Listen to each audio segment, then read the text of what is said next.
ನಮಸ್ತೆ ಸ್ನೇಹಿತರೆ, ಗೃಹಲಕ್ಷ್ಮಿ 11ನೇ ಕಂತಿನ ಹಣಕ್ಕೆ ವೇಟ್ ಮಾಡ್ತಾ ಇದ್ದೀರಾ, 12ನೇ ಕಂತಿನ ಹಣಕ್ಕೂ ವೇಟ್ ಮಾಡ್ತಾ ಇದ್ದೀರಾ. ಯಾರು ಕೂಡ ವೇಟ್ ಮಾಡೋಕ್ಕೆ ಹೋಗಬೇಡಿ. ಈ ತಿಂಗಳು ನಿಮಗೆ ಗೃಹಲಕ್ಷ್ಮಿ ಯೋಜನೆ ಹಣ ಬರ್ತಾ ಇಲ್ಲ. ₹1 ಹಣನೂ ಕೂಡ ಈ ತಿಂಗಳು ರಿಸೀವ್ ಮಾಡೋಕ್ಕಾಗಲ್ಲ. ಇದನ್ನು ನಾನು ಹೇಳ್ತಾ ಇಲ್ಲ, ಖುದ್ದಾಗಿ ಲಕ್ಷ್ಮಿ ಹೆಬ್ಬಾಳ್ಕರ್ ಅವರು ಹೇಳ್ತಾ ಇರೋದು. ನೀವು ಇಲ್ಲೇ ಹೇಳ್ತಾ ಇದ್ದೀನಿ, ವಿಡಿಯೋನ ಎಲ್ಲೂ ಸ್ಕಿಪ್ ಮಾಡೋಕ್ಕೆ ಹೋಗಬೇಡಿ. ಬಿಗಿನಿಂಗಿಂದ ಎಂಡ್ವರೆಗೂ ಕೂಡ ಮಧ್ಯೆ ಮಧ್ಯೆ ಓಡಿಸ್ತೇನೆ. ಫುಲ್ ವಿಡಿಯೋ ನೋಡಿದರೆ ಮಾತ್ರ ನಿಮಗೆ ಎಲ್ಲ ವಿಷಯನೂ ಕೂಡ ಕ್ಲಿಯರಾಗಿ ಅರ್ಥ ಆಗ್ತದೆ. ಇವಾಗ ವಿಡಿಯೋನ ಸ್ಟಾರ್ಟ್ ಮಾಡೋಣ. ಅದಕ್ಕಿಂತ ಮುಂಚೆ ಚಾನಲನ್ನು ಸಬ್ಸ್ಕ್ರೈಬ್ ಮಾಡಿಲ್ಲ ಅಂದರೆ ನಿಮಗೆಲ್ರಿಗೂ ಸಬ್ಸ್ಕ್ರೈಬ್ ಬಟನ್ ಅಂತ ಕೆಳಗಡೆ ಕಾಣ್ತಾ ಇರ್ತದೆ, ಅದನ್ನು ಕ್ಲಿಕ್ ಮಾಡಿ. ಪ್ರತಿಯೊಬ್ಬರು ಕೂಡ ಸಬ್ಸ್ಕ್ರೈಬ್ ಮಾಡಿಕೊಳ್ಳಿ.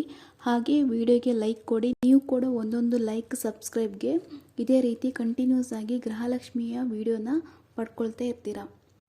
ಡೈರೆಕ್ಟಾಗಿ ಈ ವಿಡಿಯೋ ಬಗ್ಗೆ ಬರೋಣ. ಇಲ್ಲಿ ಗೃಹಲಕ್ಷ್ಮಿ ಯೋಜನೆಯದು 11ನೇ ಕಂತು ಹಣ ಬಂದಿಲ್ಲ, 12ನೇ ಕಂತು ಹಣ ಬಂದಿಲ್ಲ ಅಂತ ನೀವೆಲ್ಲರೂ ಕೂಡ ವೆಯ್ಟ್ ಮಾಡ್ತಾ ಇದ್ದೀರಾ. ಮತ್ತು ಯಾವಾಗಪ್ಪ ಬರುತ್ತೆ ಅಂತ ಎಲ್ಲರೂ ಕೂಡ ವೆಯ್ಟ್ ಮಾಡ್ತಾ ಇದ್ದೀರಾ. ಇಲ್ಲಿ ನಿಮಗೆ ವಿಡಿಯೋ ಸ್ಟಾರ್ಟಿಂಗಲ್ಲೇ ಹೇಳಿದೆ, ಇಲ್ಲಿ ಗೃಹಲಕ್ಷ್ಮಿಯ ಯೋಜನೆಯದು 11ನೇ ಕಂತಿನ ಹಣನೂ ಕೂಡ ಬರಲ್ಲ, 12ನೇ ಕಂತಿನ ಹಣ ಬರಲ್ಲ ಅಂತ 100% ಇದು ಕನ್ಫರ್ಮ್ ನ್ಯೂಸೇ. ಇದನ್ನು ಖುದ್ದಾಗಿ ಇಲ್ಲಿ ಮಹಿಳಾ ಮತ್ತು ಮಕ್ಕಳ ಅಭಿವೃದ್ಧಿ ಇಲಾಖೆ ಸಚಿವರಾದಂಥ ಲಕ್ಷ್ಮಿ ಹೆಬ್ಬಾಳ್ಕರ್ ಅವರು ಸ್ಟೇಟ್ಮೆಂಟ್ ಕೊಟ್ಟಿರೋದು. ಇಲ್ಲಿ ಯಾರು ಕೂಡ ವೆಯ್ಟ್ ಮಾಡೋ ಅವಶ್ಯಕತೆ ಇರಲ್ಲ. ನಿಮಗೆ ಗೃಹಲಕ್ಷ್ಮಿ ಯೋಜನೆಯದು 11ನೇ ಕಂತಿನ ಹಣ ಕೂಡ ಬರಲ್ಲ, 12ನೇ ಕಂತಿನ ಹಣ ಕೂಡ ಬರಲ್ಲ.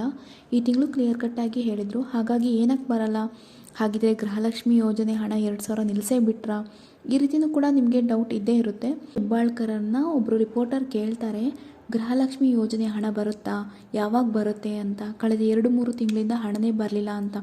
ಅದಕ್ಕೆ ಲಕ್ಷ್ಮಿ ಹೆಬ್ಬಾಳ್ಕರ್ ಅವರು ರಿಪ್ಲೈ ಕೊಟ್ಟಿರೋದು ಏನಂದರೆ, ಗೃಹಲಕ್ಷ್ಮಿ ಯೋಜನೆಯ ಹಣ ಅಂಥದ್ದು ಇದೆ, ಅಲ್ಲ ಅಂದರೂ ಖಂಡಿತವಾಗಿ ಬರುತ್ತೆ. ನೀವು ಹೇಳ್ತಾ ಇರೋದು ತಪ್ಪು. 3-4 ತಿಂಗಳಿಂದ ಅಲ್ಲ ಬಂದಿಲ್ಲದೇ ಇರೋದು. ಕಳೆದ 11ನೇ ಕಂತು 12ನೇ ಕಂತು ಹಣ ಮಾತ್ರ ಬಂದಿಲ್ಲ, ಮಿಕ್ಕಿದೆಲ್ಲ ಹಣ ಕೂಡ ಜನರಿಗೆ ತಲುಪುತ್ತಿದೆ ಅಂತ ಹೇಳ್ತಾ ಇರೋದು. ಲಕ್ಷ್ಮಿ ಹೆಬ್ಬಾಳರವರು ಏನು ಹೇಳ್ತಾ ಇದ್ದಾರೆ ಅಂತ, ಇಲ್ಲಿ ಗೃಹಲಕ್ಷ್ಮಿ ಯೋಜನೆಯ 11ನೇ ಕಂತು 12ನೇ ಕಂತಿನ ಹಣನ ಯಾವಾಗ ಹಾಕ್ತೀರಾ ಅಂತ ರಿಪೋರ್ಟರ್ ಕೇಳ್ತಾ ಇದ್ದಾರೆ. ಆವಾಗ ಅವರು ಕೊಡೋ ರಿಪ್ಲೈ ಏನು, ಗೃಹಲಕ್ಷ್ಮಿ ಯೋಜನೆಯದು 11ನೇ ಕಂತು 12ನೇ ಕಂತಿನ ಹಣ ಮಾತ್ರ ಜನರಿಗೆ ತಲುಪಿಲ್ಲ, ಮಿಕ್ಕಿದ ಎಲ್ಲ ಕಂತಿನ ಹಣ ಬಂದಿದೆ. ಈ 2 ಕಂತಿನ ಹಣ ಯಾಕೆ ಬಂದಿಲ್ಲ ಅಂದರೆ ಸ್ವಲ್ಪ ಟೆಕ್ನಿಕಲ್ ಪ್ರಾಬ್ಲಮ್ ಆಗಿದೆ ಅಂತೆ, ತಾಂತ್ರಿಕ ಇಶ್ಯೂ ಆಗಿದೆ ಅಂತೆ. ಅದರಿಂದ ಈ ಗೃಹಲಕ್ಷ್ಮಿ ಹಣ ಬಂದಿರಲ್ಲ. ಮಿಕ್ಕಿದ ಎಲ್ಲ ಕಂತಿನ ಹಣ ಜನರಿಗೆ ತಲುಪಿರುತ್ತದೆ. ಈ 2 ಕಂತಿನ ಹಣನೂ ಕೂಡ ನಾವು 8ರಿಂದ 10 ದಿನದ ಒಳಗಡೆ ಮಹಿಳೆಯರ ಖಾತೆಗೆ ಹಾಕ್ತೀವಿ ಅಂತಿದ್ದಾರೆ.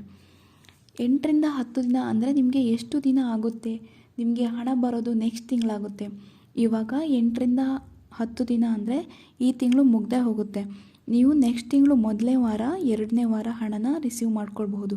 ಇದು ಗೃಹಲಕ್ಷ್ಮಿ ಯೋಜನೆಯ ಸಂಬಂಧಪಟ್ಟವಾಗಿರುವಂಥ ಲೇಟೆಸ್ಟ್ ಅಪ್ಡೇಟ್ ಆಗಿರ್ತದೆ. ಮತ್ತು ಈ ಒಂದು ವಿಡಿಯೋನ ಗೃಹಲಕ್ಷ್ಮಿ ಹಣ ಬಂದೇ ಇರಲ್ಲಪ್ಪ ಅಂತ ವೆಯ್ಟ್ ಮಾಡ್ತಾರಲ್ಲ ಅಂತಹ ಮಹಿಳೆಯರಿಗೆ ಶೇರ್ ಮಾಡಿ. ಮತ್ತು ಇದೇ ರೀತಿ ಅಪ್ಡೇಟ್ಗಾಗಿ ಚಾನಲ್ನ ಸಬ್ಸ್ಕ್ರೈಬ್ ಮಾಡಿಕೊಳ್ಳಿ. Thank you.